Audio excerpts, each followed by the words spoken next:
Hey guys, welcome back. In today's video, we are talking about how shorts want to buy your AMC, the AMC price target, how institutions want a squeeze, and many more in this video. First, we're taking a look at this. Over the past 4 or 5 years, I've heard that AMC is destined for bankruptcy because movie theaters are dying or dead. Yet each and every one of those years, a new box office record has been broken, in addition to concession sales. This weekend will be no different, a new box office record set.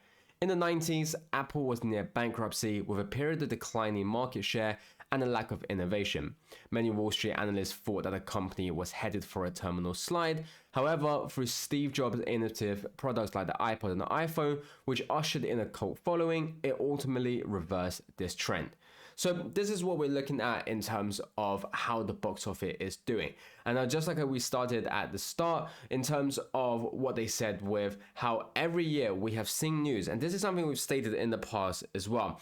Every year we have seen news about how AMC is going to die, how AMC is going to go bankrupt. But yet we're seeing how AMC, not only the box office, but AMC themselves are obviously making records every single year. And it's very important, especially in times like right now, in terms of understanding how we're going to beat these shorts. Now, maybe Adam Aaron will post a tweet saying game, set, and match, but where we are right now is obviously understanding how well AMC is performing and just how afraid the shorts are. Because if you take a look at this right now, we can see just the desperation by these short sellers. Only AMC, how many times now, will be gaslighted and told this is normal, not even close, this is going to be bigger than anyone dares to speak out loud. If you're new here, try to find an exchange traded stock with 0% movement and at least 5 million shares exchanged in a day. Then try to find one that has done that a dozen or so times in a couple months. I'll save you the time, you can't, we will win.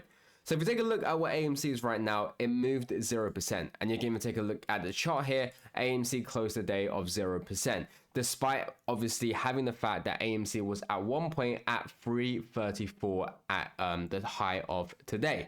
Now, the important thing here is about understanding firstly that we saw GME actually up 7.03%, but yet AMC was only up again at its highest point of where we obviously left off of only 2%, 2.66%. But the reason for this is obviously very, very simple. Firstly, we have already seen in the past, AMC has seen this and has faced this sort of suppression in the past. You can even take a look at here. The odds of AMC closing at the same price on May 23rd, 2025 as it did on May 22nd, 2025 are approximately 1 in 5,000 to 1 in 10,000. Based on general stock market behavior and AMC's volatility, since the event did occur, it was unlikely but realized outcome potentially driven by specific market conditions or trading activity. So understanding that this was obviously manufactured by the algorithms, by the shorts, in order to suppress AMC. We saw GME up 7.23%. Now, this isn't to say that GME is better than AMC, nor is it to say that AMC is better than GME. But it's about understanding that the short sellers are having the trouble to keep both stocks suppressed. The fact that AMC moved 0% and GME moved 7% would have meant that they are putting most of their resources in suppressing AMC. They are, of course, still suppressing GME because both AMC and GME should be way higher than where they are right now. But like we talked about in the past, in terms of how many unsettled shares there are of AMC in terms of the value, is obviously bigger than GME. We've talked about how they have created more synthetics of AMC than they have of GME. And so when it comes to the time that they have to cover these shares, they'll obviously have to buy back more AMC. And we talked about how this would have meant they will lose out more money in covering AMC shorts than GME shorts. And that's why we are of course seeing why AMC is the one that's being suppressed right now, and also because they've done this in the past, so we understand that they obviously had the algorithms in order to obviously do this. Now, this isn't to say that for those of you who are in GME isn't going to get squeezed. Like I said, it is the same thing. Both AMC and GME have the mutual short sellers, but it's about talking how there are of course potentially more money involved with AMC, but when we squeeze both parties in terms of AMC and GME, we'll obviously set our floor price, we'll obviously get that FU money from the short sellers. And you can see how they are desperately trying to buy your AMC shares right now. You can see we are seeing this article, AMC Entertainment Holdings reaches analyst target price. Now you can see, please sell bro, I got your best interest at heart. So funnily enough, as we see AMC have these movement, again, AMC has moved from a recent low of obviously over 25%. We are seeing how AMC has had these days where it's gone up 10%. And at times like this, suddenly we're seeing them saying how the price target has been reached. Clearly, that is not the point they're trying to make. They are trying to give off the fact that the price target has reached, that AMC has reached its peak value, and now it's time to sell. And coincidentally, as we're seeing this, again, we can see how the price of AMC moves 0%. It's almost as if they're trying to create an illusion that people think that, okay, this is that max AMC should be worth, it's hit the price target, now we should all sell and keep it at this price. That's clearly not the case, but that's what shorts obviously want to do. They want to make you believe that AMC is overvalued. They want to make you believe that you can't get any more profit by buying into AMC right now. And again, the purpose of this is so that they can decrease any bullish sentiment there is in AMC, so that they can decrease any sort of buy pressure there will be in AMC. You can see both AMC and GME has had drastic movements recently. You can look at GME, you can look at AMC, plus 17% return in the past month. And so all of this is just showing how AMC is, of course, getting that buying pressure. Now, 17% may not be impressive to you. When you take a look at some other stocks that may have moved 50%, that may have moved 100% in a month. But the thing we have to take away from here is AMC is able to move 17% when it's the most suppressed stocks. GME is able to move up when it's the most suppressed stocks as well. And this is why it's important to understand that a 17% movement may be little in comparison to some stocks, but when you understand just how much suppression there is, this is a very, very impressive feat, especially when we know that they are always constantly trying to manipulate the price of AMC. We know that we should be at way higher.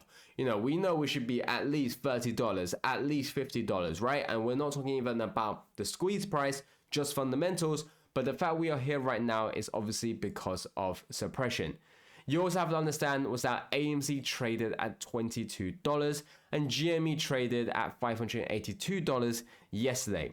This is not a glitch. This was printed in the system yesterday. You can see it in the data below. Something finally broke. And now this is why I wanted to talk about how the fact we moved 0% today was just an illusion created by them. They're trying to obviously make people think that nothing is happening when we clearly saw where AMC was traded at, when we saw where GME was traded at. And they know this as well. Right now, like I said, they can't balance between shorting both because they don't have enough capacity. If they try to short and suppress both AMC and GME, they won't have the pressure and both will just go up. But what they can do is obviously just put most of the resources into one, and that's what they are of course doing, and this is obviously the case. Now, like I said, just because I said earlier, because there are more synthetics of AMC doesn't mean that there are no money in GME, because the very fact going to 582, you're still making obviously a mass profit, even though this is still not even of course the floor price. But when you look at the fact of just even AMC at $22, when you understand that there are billions of synthetics that are out there for AMC, even $22 per share of AMC will have a massive effect on them. And like I said earlier, $22 would only be the start of the fundamental, the true price discovery of AMC. It isn't even including where I think the squeeze price should start. And so when you think of even AMC at $1,000 in terms of floor price with billions of synthetics, you can understand just how much money will be involved at stake here. And when we take a look at what the institutions are doing, you can see this. Institutions are going long AMC stock. MarketBeacon chose to write about Bank of America selling AMC shares in Q4 of 2024. They neglected to mention Bank of America bought 44% more shares on May 15th of 2025. Bank of America now holds 8.9 plus million shares of AMC. Goldman Sachs bought 38% more shares and sold off 100% of their puts. Barclays sold 100% of their puts. This is where we are. This is how we know that institutions want a squeeze right now. The reason why I say this is because you have to understand Bank of America being the prime lender of Citadel. Now, understanding that they're lending their money out to institutions who's shorting this particular stock. And so in order for them to actually get their money back, they obviously want Citadel to make money. But they know that that's not going to be the case. They know that Citadel is only sinking their money. And in order to even get back the loan, they obviously have to do so by buying into shares of AMC. And that's exactly what they're doing. The prime lender of Citadel is buying into the very stock that they are shorting. That alone should tell you the message that you need to understand. And it's why I've talked about why institutions want a squeeze. Anyway guys, thanks for watching this video. I'll catch you guys next time.